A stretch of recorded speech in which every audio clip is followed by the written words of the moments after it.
नमस्कार। ग्रहों की गोचरीय स्थिति पर रेगुलर वीडियो पाने के लिए साप्ताहिक राशिफल, मासिक राशिफल, त्रैमासिक राशिफल और ग्रहों के बाकी गोचर पर भी रेगुलर अपडेट्स पाने के लिए, जिसके हिसाब से आप अपने जीवन में थोड़ी गाइडेंस प्राप्त कर सकें, इसके लिए मेरे चैनल को अवश्य सब्सक्राइब करें। जिन लोगों ने सब्सक्राइब कर रखा है वो ऑल ये जो नोटिफिकेशन सेटिंग होती है इसको क्लिक करें, क्योंकि कभी कभी कुछ लोग बोलते हैं उनको नोटिफिकेशन नहीं मिलती। आशा करता हूँ चैनल को सब्सक्राइब करेंगे और रेगुलर वीडियोस अवश्य आप देखेंगे। नमस्कार। ओम गणेशाय नमः। ओम नमः शिवाय। मैं निखिल ज्योतिष आचार्य आप सभी का मेरे चैनल पर पुनः स्वागत करता हूँ। आशा करता हूँ कि आप सभी स्वस्थ होंगे। महादेव की कृपा आप सभी पर सदैव बनी रहे। ये वीडियो कर्क यानी कि कैंसर के लिए बहुत विशेष है, क्योंकि वीडियो है 30 मार्च से 5 अप्रैल 2026 के साप्ताहिक राशिफल के बारे में। कैसा रहेगा आने वाला सप्ताह कर्क के लिए। नए दर्शकों के लिए बता दूं, जो रेगुलर व्यूअर्स हैं वो आगे बढ़ सकते हैं कि जो मेरा साप्ताहिक राशिफल होता है वो प्रमुखतः चंद्रमा और उनकी गति पे आधारित होता है। चंद्रमा एक बहुत विशेष ग्रह है, चंद्रमा की विशेषताएं बहुत हैं, लेकिन जब हम साप्ताहिक राशिफल की बात करते हैं तो पहला तो उनकी तेज़ गति, फिर उनका मन का कारक होना और फिर उनकी एक क्वालिटी कि वह जिस भी भाव, राशि, ग्रह आदि के साथ संबंध संपर्क साधते हैं उनको बहुत ही एक्टिवेट कर देते हैं। इन सभी कारणों से चंद्रमा का जो गोचर होता है वो बहुत विशेष बन जाता है। चंद्रमा के गोचर के कारण हमारे मन, मस्तिष्क, विचार, स्वभाव, सोचने के तौर तरीके, दृष्टिकोण, हर चीज़ पर बहुत डायरेक्ट इम्पैक्ट पड़ता है और उसको समझने के लिए साप्ताहिक राशिफल बहुत विशेष होता है। इस अंधकारमय जीवन में ज्योतिष एक मात्र विद्या है जो हमें थोड़ा सा सहारा देती है, गाइड करती है। भले ही राशिफल बहुत ही सामान्य आधार पर दिए जाए, लेकिन एक जनरल गाइडेंस के लिए बहुत उपयोगी होते हैं। यदि आपकी लग्न राशि या चंद्र राशि कर्क है, दोनों ही देख सकते हैं, अलग अलग नहीं बन सकते राशिफल। जहाँ से सूट रिलेट ज़्यादा करता है वहाँ से देखिए। मेरा मत है लग्न से देखेंगे तो अच्छा है, नहीं पता है तो चंद्र राशि से भी इसको देख सकते हैं। शुरू करते हैं। चंद्रमा आपके धन स्थान में होंगे 30 मार्च को, ऑलरेडी 29 की शाम को आ चुके होंगे और 31 मार्च रात के 10 बजे तक वहीं पर रहेंगे। चंद्रमा का धन स्थान में आना काफ़ी अच्छा माना जाता है। यहाँ पे अब केतु के साथ है और बहुत सारे ग्रहों का प्रभाव है चंद्रमा पर। पहले अच्छी चीज़ों की बात करते हैं। दूसरे घर में केतु चंद्रमा, यानी कि कोई धन का काम आपका अटक रहा था वो पूर्ण हो सकता है। चंद्र मंगल योग बन रहा है इस हफ्ते और पूरे हफ्ते बनेगा, क्योंकि मंगल की दृष्टि पूरे हफ्ते चंद्रमा पर रहने वाली है। और मंगल क्या है, कर्क के लिए योग कारक ग्रह है। तो धन स्थान केतु योग कारक का प्रभाव, यानी कि कोई पैसे से जो जुड़ा कार्य आपका अटक रहा था वो यहाँ पर बहुत आराम से पूर्ण हो सकता है। कोई पेमेंट फंसी हुई थी, कोई कुछ भी जहाँ पे धन का संबंध आपका आ रहा था वो कार्य पूर्ण हो सकता है। यहाँ पर बुध का प्रभाव भी है और अष्टम के बुध भी धन के लिए बहुत अच्छे होते हैं। तो जब वो लग्नेश चंद्रमा को देखेंगे और विपरीत राजयोग बनाकर देखेंगे, यानी कि फाइनेंशियल प्रॉब्लम्स का अंत हो सकता है और अचानक से कुछ पैसा कमाने के योग भी बन सकते हैं। लेकिन क्योंकि चंद्रमा केमद्रुम योग में है, राहु केतु के बीच में फंसे हुए हैं एक्सेस में, और अष्टम से बैठे बुध का प्रभाव है जो कभी भी चंद्रमा को स्टेबल नहीं होने देता। और चंद्रमा लग्नेश है। सेहत का ध्यान दीजिएगा, क्योंकि यहाँ पे हेल्थ इश्यूज दिख रहे हैं,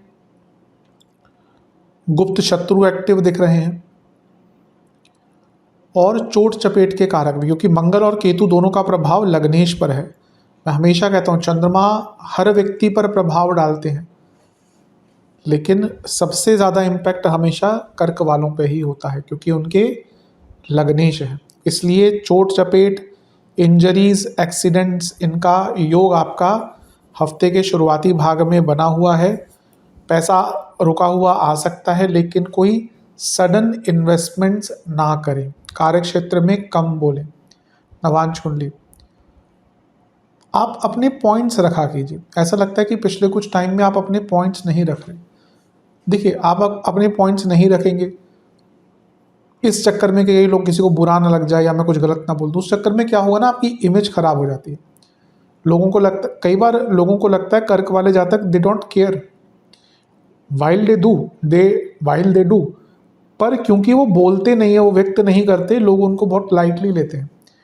तो अपने पॉइंट्स रखिए, स्पेशली इस टाइम पर। अब उनका व्यक्तित्व ऐसा होता है, आप किसी के नेचर को नहीं बदल सकते। अगर बदल सकते हर व्यक्ति एक सा हो जाए ना, यही तो खूबी है। 12 लग्न है, उसमें हर व्यक्ति के ग्रहों की स्थिति अलग होती है, तो इसलिए हर व्यक्ति का व्यक्तित्व अलग होता है। तो यही तो खूबी है, यही तो एक ब्यूटी ऑफ नेचर है, ये तो ब्यूटी ऑफ एस्ट्रोलॉजी है। लेकिन इस टाइम पर अगर आपको लगता है कि भाई मुझे अपना पॉइंट रखना है तो रखिएगा, वरना बाद में पछताएंगे, वो किसी भी एरिया में हो। दशांश कुंडली, कार्य क्षेत्र में अपने काम को सुधारिए, बिजनेस, नए एरियाज को एक्सप्लोर कीजिए। लव लाइफ, मेरे हिसाब से एक दूसरे पर विश्वास बढ़ाइए। सबसे बड़ी बात यही है कि विश्वास नहीं है। वैवाहिक जीवन, प्लानिंग, बैठिए साथ में और प्लानिंग कीजिए। यकीन मानिए, जो कपल साथ में बैठकर प्लान करता है ना, उनका जीवन अच्छा बीतता है। स्टूडेंट्स, आप बहुत ज़्यादा प्लानिंग कर रहे हैं जिसमें कुछ भी गलत नहीं है, लेकिन यहाँ पे ओवर प्लानिंग दिख रही है। ओवर प्लानिंग कभी भी प्रोडक्टिव नहीं हो सकती, कभी भी। सेहत की जहाँ तक बात है, एसिडिटी, इंजरी का तो मैंने कहा ही है। इसके अलावा दांतों आंखों की प्रॉब्लम। सर्वाष्टक में आपका छठा भाव बली है, किसी को पैसा उधार ना दे। 31 मार्च रात के 10 बजे चंद्रमा आ जाएंगे आपके तीसरे भाव में, यानी कि कन्या में, और 3 अप्रैल सुबह के 7 बजे तक वहीं पर रहेंगे। चंद्रमा का तीसरे भाव में आना एक प्रकार से काफ़ी अच्छा माना जाता है। लग्नेश है, और यहाँ पर मंगल से फिर भी अभी भी प्रभावित रहेंगे। चंद्र मंगल योग पैसे के लिए अच्छा होता है, और जैसे मैंने कहा मंगल योग कारक है, तो ये और भी श्रेष्ठ बन जाता है। केतु के प्रभाव से निकल गए तो गति आती है, तीसरे घर में है तो गति आती है। सूर्य का प्रभाव है तो पूर्णिमा योग है, मंगल का प्रभाव है तो जैसा मैंने कहा योग कारक, और तीसरा भाव, और शनि जो मेहनत के कारक है। हफ्ते का जो ये भाग है, इसमें आपकी प्रोडक्टिविटी बहुत अच्छी रहेगी, आप कार्यों को संपन्न कर पाएंगे। स्पीड रहेगी, एजिलिटी रहेगी, प्रोडक्टिविटी रहेगी, दूरदर्शिता रहेगी, प्लानिंग एंड इम्प्लीमेंटेशन रहेगा। तो हफ्ते के मध्य भाग का उपयोग कीजिए।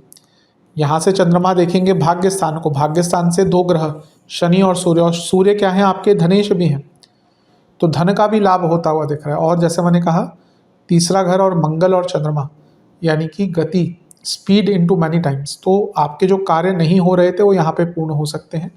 प्रोडक्टिव रहिए, एक्टिव रहिए, लेकिन साथ में ना भूलिए कि सूर्य का प्रभाव पूर्णिमा योग लाता है।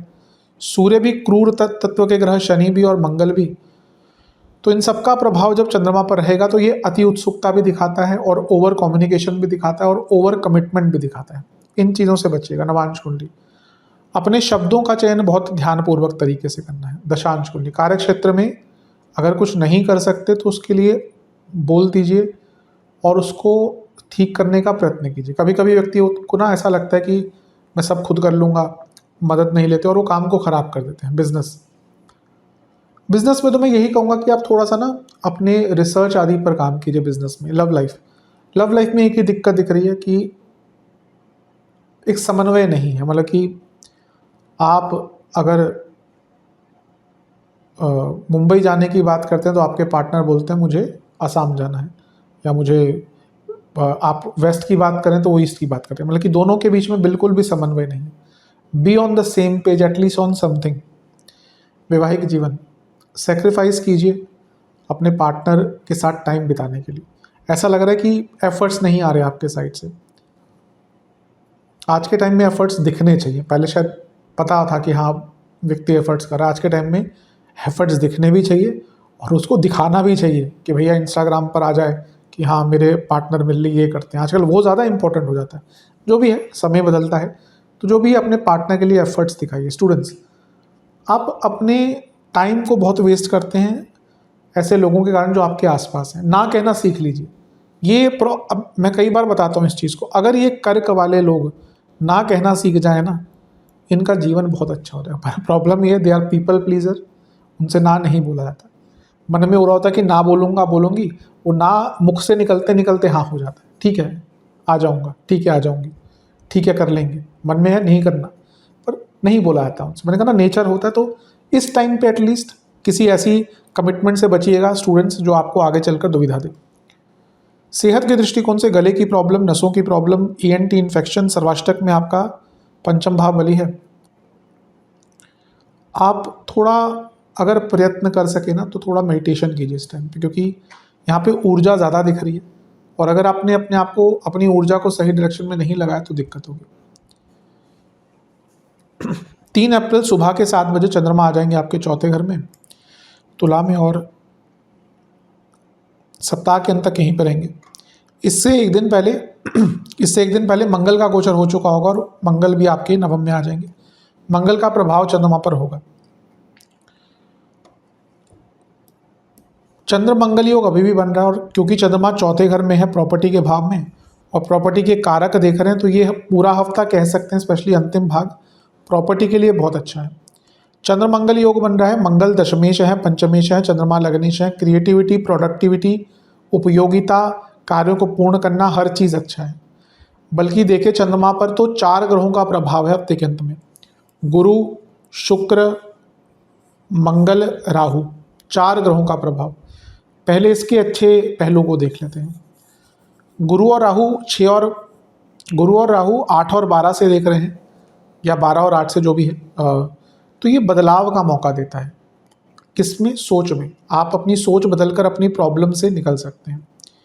शुक्र का प्रभाव चंद्रमा पर, या शुक्र चंद्रमा अगर साथ में बैठे हैं, समसप्तक है, इवन कुंडली में भी अगर ये योग है ना और बहुत दूषित नहीं है तो व्यक्ति बहुत धन कमाता है। और यहाँ पे तो शुक्र लाभेशी है। इच्छा की पूर्ति, धन की प्राप्ति, एसेट्स की वृद्धि, प्रॉपर्टी, वाहन खरीदने के लिए शुक्र और मंगल का प्रभाव संयुक्त रूप से चौथे घर में बैठे चंद्रमा पर, वाहन खरीदने का बहुत अच्छा समय है। योग कारक मंगल की दृष्टि प्रॉपर्टी के काम हो, करियर में कोई काम हो, घर में कोई कंस्ट्रक्शन स्टार्ट करानी हो, सब में अच्छा है। लेकिन केमद्रुम योग है, नहीं खत्म हुआ अभी भी और आई थिंक अगले हफ्ते भी पहले 2 भाग में तो रहेगा ही। हाँ नहीं, शायद बुध का गोचर भी हो जाएगा, देखते हैं वो तो अभी केमद्रुम योग तो रहेगा कुछ टाइम तक। ऊपर से चौथे भाव में कारक भावना दोष, भावनात्मक तौर पर बहुत सेंसिटिव टाइम होने वाला है। छोटी छोटी बातें आपको लग जाएंगी, छोटी छोटी बातें आपको टच कर जाएंगी, तंग करेंगी, सेंसिटिव रहेंगे। किसी को भावनात्मक होकर कोई जवाब मत दीजिएगा। हाँ, शुक्र और मंगल और चौथा भाव और लग्नेश पहले भाग में भी और अंतिम भाग में वहीकुलर एक्सीडेंट्स के बहुत स्ट्रॉन्ग योग बन रहे हैं, थोड़ा सा ध्यान दीजिएगा। ये जो साप्ताहिक, शायद मैंने मे भी मासिक में भी बताया हो इस चीज़ को, लेकिन जो साप्ताहिक होता है ना उसको नैरो डाउन करता है। मासिक राशिफल तो पूरे महीने की बात होती है, तो चंद्रमा कभी कभी उस चीज़ को एक्टिवेट करता है। तो यहाँ पे जो पहला भाग था और ये भाग है, इसमें अपना ध्यान दीजिए। वहाँ पे इंजरीज, यहाँ पे तो वाहन दुर्घटना का बहुत स्ट्रॉन्ग योग बन रहा है। सेंसिटिव होकर कोई बात ना करें, घर में कोई ऐसा टॉपिक ना छेड़ें जो गलत साइड पे ले जाए चीज़ों को। नवांश कुंडली बता रही है कि अपने आप को और प्रोडक्टिव बनाइए। दशांश कुंडली कार्य क्षेत्र में क्लैरिटी अपने मन में ले आइए। बिजनेस में आप बहुत अच्छा कर सकते हैं और अगर आप आपने अपने आप को स्ट्रॉन्ग कर लिया तो strong in the terms of mental strength and skills. Love life, partner को टाइम दीजिए, उनके साथ टाइम बिताइए। वैवाहिक जीवन, एक दूसरे की ना ऊर्जा को समझना होता है और उसके अनुसार ढालना होता है।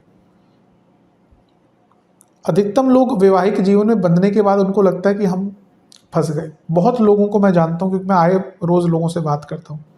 मेरा ये मानना है कि कई लोग परेशान हैं।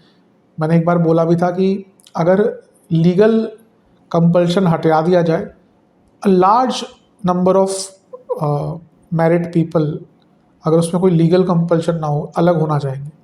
बच्चे जोड़ के रखते हैं, लीगल कंपल्शन जोड़ के रखती है। क्यों? क्योंकि बात करने को नहीं होती, केवल वही रोज़ बात की क्या बनेगा खाने में, पैसों पे बात, वो कहाँ तक आपको आगे ले जाएगी। तो कोशिश कीजिए। मैं समझता हूँ कि मुश्किल भी होता है क्योंकि कई बार आपकी शादी ऐसे व्यक्ति से होती है, भले रिलेशनशिप में हो, कि बाद में भावनाएं नहीं होती, कम हो जाती हैं।